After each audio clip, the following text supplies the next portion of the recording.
Well, hello from Scotland and welcome to another Tuesday night teaching. And of course, guys, this is part of our lineup on our Tribulation Soldier comms, which is our Monday prayer video, our Tuesday teaching, which this is, Wednesday worship, and our Thursday sermon, as part of our sort of whole sort of online platform. And of course, guys, as I always say, we've got quite a lot of social media videos and posts and images and articles and all sorts of stuff that we put online. And of course, I do my motorbike vlogs and Scottish tours, all these videos and DIY, a lot of the stuff on the cars, the bikes and the boats, so just hope there's a little something for everyone.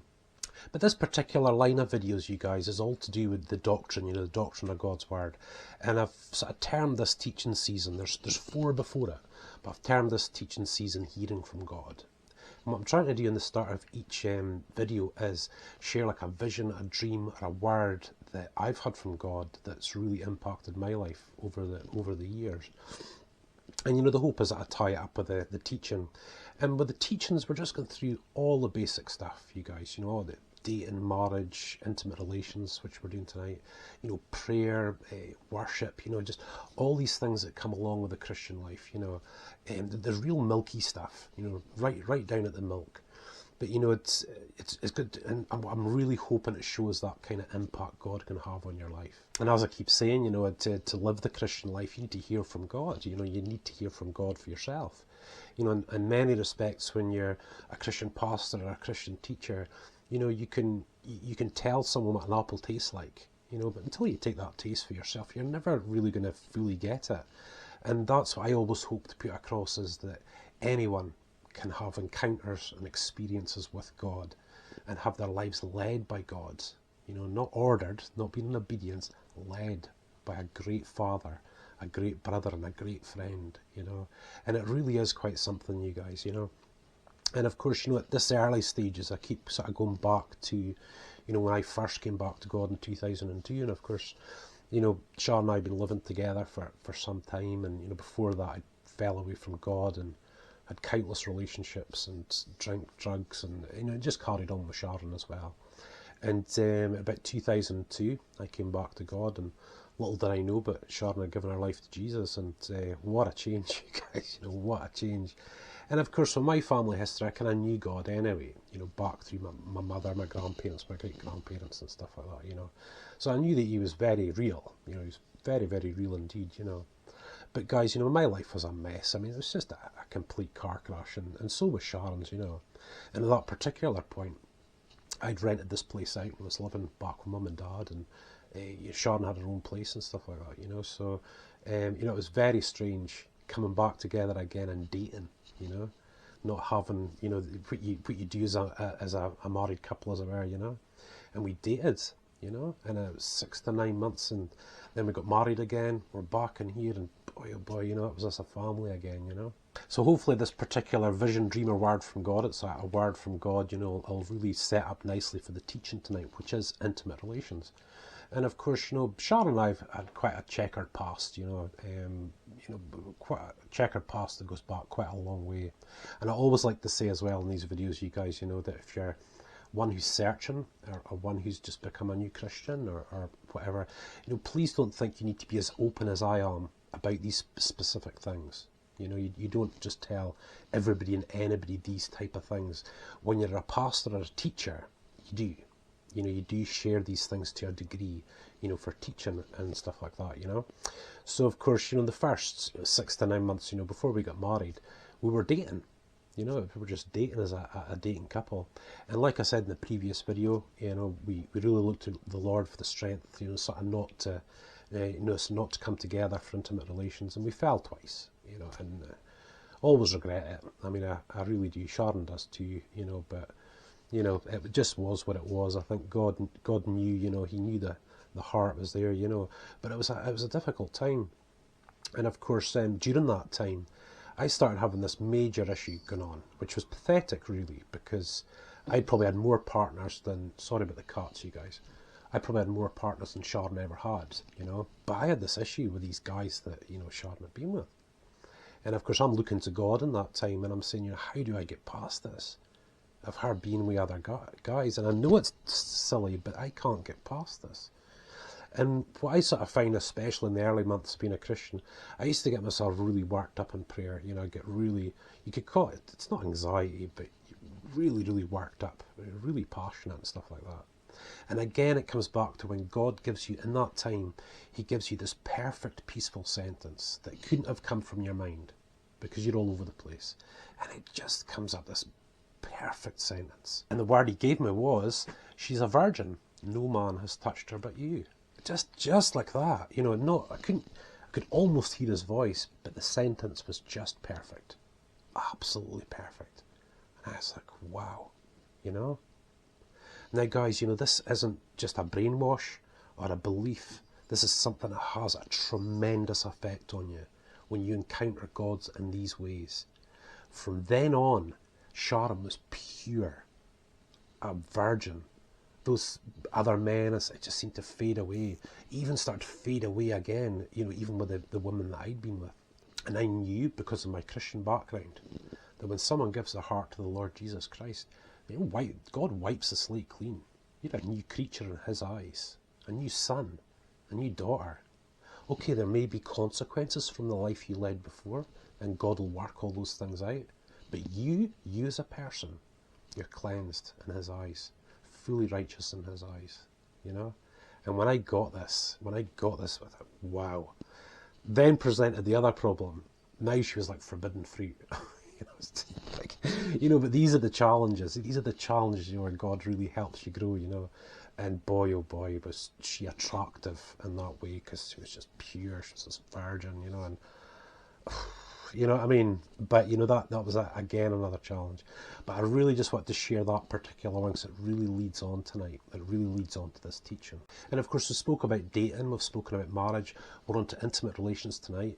You know, we're going to move on to other things like children and finances and family and all these sort of things as we sort of go along.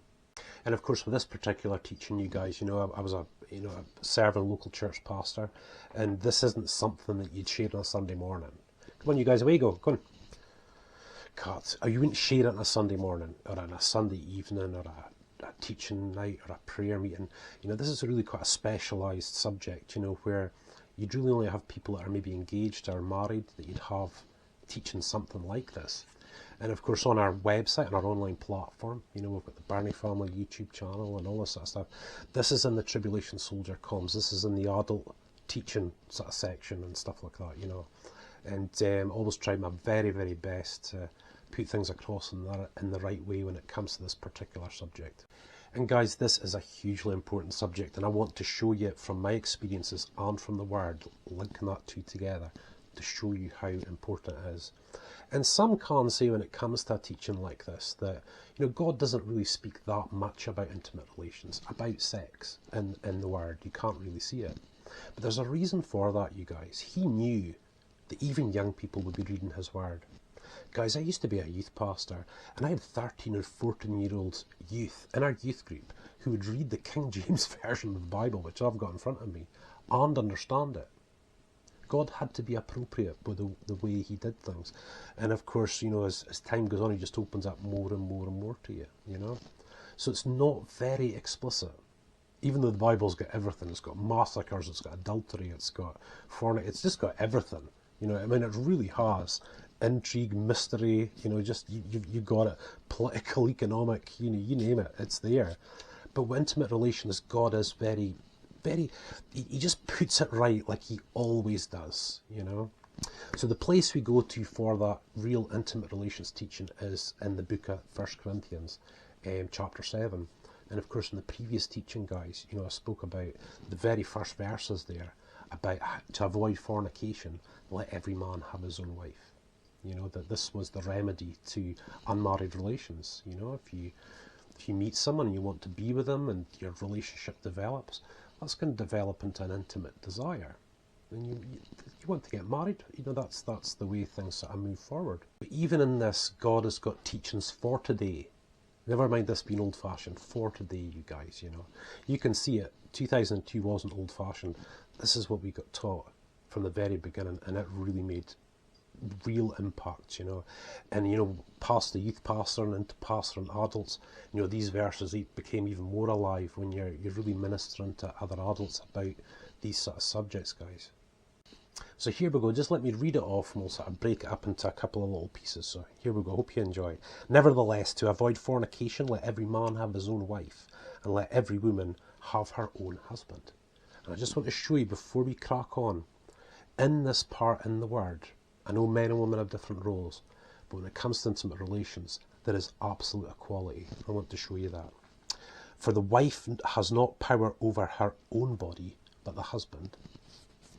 And likewise also the husband has not power over his own body, but the wife. Okay? Really, really important, you guys. Really, really important. You see that? Men, women, exactly the same. The male and the female, exactly the same.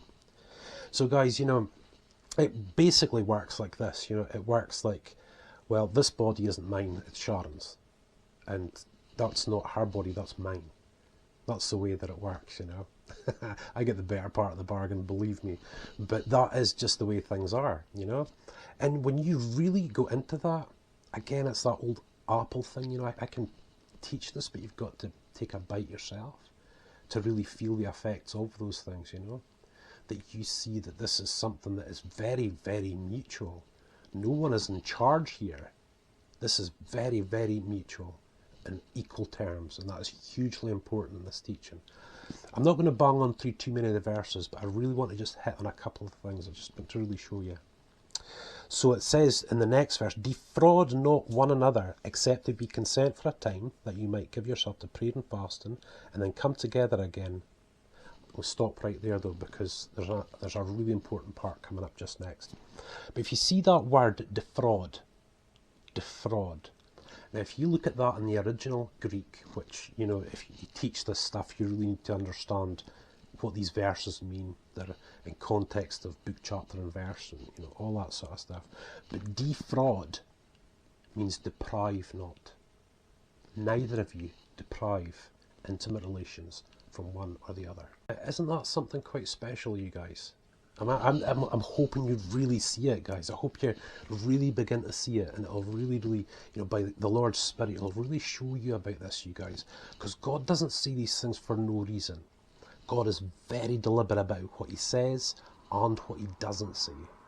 But in this case, what he says is that he doesn't want us to deprive each other of intimate relations. So of course, guys, this doesn't mean that you can use intimate relations as a weapon. You can't use sex as a weapon, you know. If your partner's got a sore head or not feeling great or whatever, you can't demand it. That's not it, you know. And neither can you sort of sit there and go, I just really can't be bothered tonight.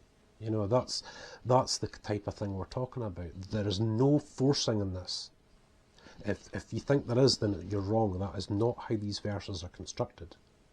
But I want to show you something. I want to show you something really quite special about intimate relations in the next part. And it says, so you come away from intimate relations for a time. Maybe you want to pray and fast and look to God. And this is what God says. Now listen to what he says. He says, and come together again, that Satan tempt you not for your inconsistency. Satan? What's he got to do with it? But we're in these verses just now. What has he got to do with it? So I hope you're seeing so far, you guys. Again, I keep saying the word equality is this real sexual life that you can build. It is a really tremendous. I assure you, I'll teach a lot more about it, you know. But even in this, it talks about this great intimacy, you guys, being together as a man and wife. And the part I really want to touch on now is that bit at the bottom. Never mind Satan for the minute, but that bit at the bottom about inconsistency. That he tempt you not for your inconsistency. That means that we need to be consistent. So guys, hopefully you're seeing just from these, I mean, it's small, it's like that size, these verses that I'm sharing just now, God's mind when it comes to intimate relations, you guys. Again, it's not something a spouse can lord over the other. That's not the way that it's meant to be. This is meant to set the foundation for a couple to get in there and really explore what it all means. explore what it means, guys. And I'll tell you something, you move way beyond technique, for example. You see that spiritual connection that grows, you guys. I've said this before, you guys, we are 18 years down the line since we gave our lives to the Lord, which is really 22 years we've been together. It has never been better. And I really want to be so open and truthful. That is the way that it is. And I've been with some amazing women in the past, absolutely teenage years, early 20s, and all that sort of stuff, all like different experiences, and Sharon's the same and stuff, you guys, but no, you know, absolutely not. However, you know, that is the case for us, you know, at the moment. And of course, you know, as time goes on with your intimate relations, guys, you know, you go through seasons where it could be a little bit mundane, and other times very exciting. Sometimes it can be quite difficult. You know, I had 4 years of being very ill indeed, with ulcerative colitis, and got a colostomy bag now, and those times were challenging, obviously, in those sort of areas. But this is what you go through. This is this whole part of your life that you go through changing with God. And I can assure you guys, if you were to look at your marriage as an apple pie with different slices, intimate relations is very important, you guys. It's part of that.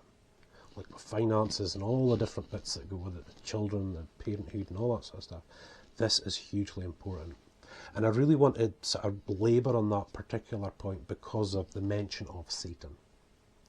And, you know, at this stage of these teachings, you know, again, I'm preaching towards those who may not necessarily believe, or a new Christian, or, you know, a new Christian couple. You know, we haven't touched on him yet, and we will. You will at some stage, in the forces of darkness and all that sort of stuff. But the plain fact is, when it comes to him, there's very little said about him in the Word, really. You know, he's not mentioned that many times, you know. And yes, he's a great foe and not to be underestimated. But guys, he is there, and that really just, you know, illustrates it in these verses, you guys, you know, that he's there. And that lust and desire can be very powerful, you guys, you know. I mean, I think with the Lord, he really dealt with me with lust, you know, where, yeah, I mean, you can't help but look at times and all that sort of stuff, but the power's gone. You know, I don't have to act on it. The power's gone, and that's kind of what God does. But it's very powerful for the enemy, you guys, that lust. It really is, to try and draw you away, and it can really play with your mind. We'll really touch on that some other time.